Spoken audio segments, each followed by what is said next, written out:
और भी बहुत सारे लोग खड़े हुए थे। उसने दुकानदार को कई बार बुलाया, लेकिन वहां पर भीड़ इतनी थी कि दुकानदार का ध्यान उसकी तरफ गया ही नहीं। और फिर उस बच्ची को थोड़ा सा गुस्सा आया तो उसने अपनी मिट्टी की गुल्लक लेकर के वहीं काउंटर पर जोर से रख दी, जिसके बाद में जो दुकानदार था और जितने भी लोग खड़े थे वो सब उस बच्ची की तरफ देखने लग गए। और फिर उस दुकानदार ने उस बच्ची से पूछा, बेटे आपको क्या चाहिए? तो वो बड़े ही भोलेपन से बोली कि मुझे एक चमत्कार चाहिए। ये सुनकर के दुकानदार को कुछ समझ नहीं आया, ना ही वहां पर जो लोग थे उनको कुछ समझ में आया, और सब उसकी तरफ देखने लग गए। फिर दुकानदार ने बोला, बेटे चमत्कार तो यहां पर नहीं मिलता है। तो बच्ची को लगा कि वो उससे झूठ बोल रहा है, तो बच्ची ने कहा कि मेरी गुल्लक में बहुत पैसे हैं, आप बताओ आपको कितने पैसे चाहिए, लेकिन मैं आज यहां से चमत्कार लेकर के ही जाऊंगी। तो वहीं काउंटर पे एक और आदमी खड़ा था, उसने उस बच्ची से पूछा कि बेटे क्यों चाहिए तुमको चमत्कार?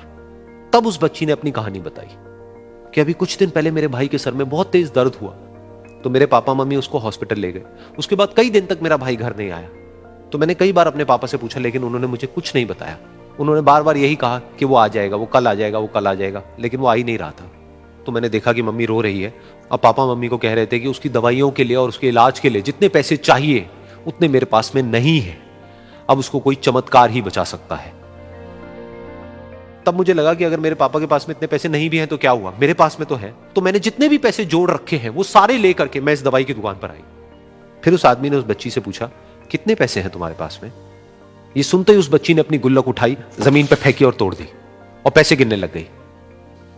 बाकी सब लोग खड़े होकर के उसको देख रहे थे। थोड़ी देर बाद उसने सारे पैसे अपने हाथ में इकट्ठे किए और बोली, मेरे पास में पूरे 19 रुपए हैं। वो जो आदमी वहां पर खड़ा था वो थोड़ा सा मुस्कुराया और बोला कि अरे तुम्हारे पास में तो पूरे पैसे हैं, इतने का ही तो आता है चमत्कार। ये सुनकर के वो बच्ची बहुत खुश हो गई और बोली कि चलो मैं आपको अपने पापा से मिलवाती हूं।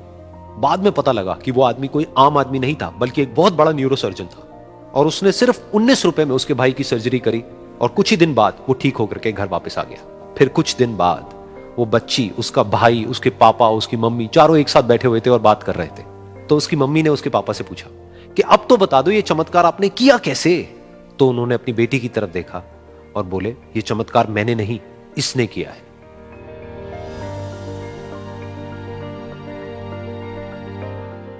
तो यहां पर एक बहुत बड़ी बात है जो हम उस छोटी सी बच्ची से सीख सकते हैं कि जिंदगी में कभी कभी ऐसा होता है कि हमको कोई रास्ता नजर नहीं आ रहा होता है और हम लोग हिम्मत हार जाते हैं। तब हमारे अंदर एक बच्चा होता है जो कोशिश करने से कभी भी पीछे नहीं हटता है।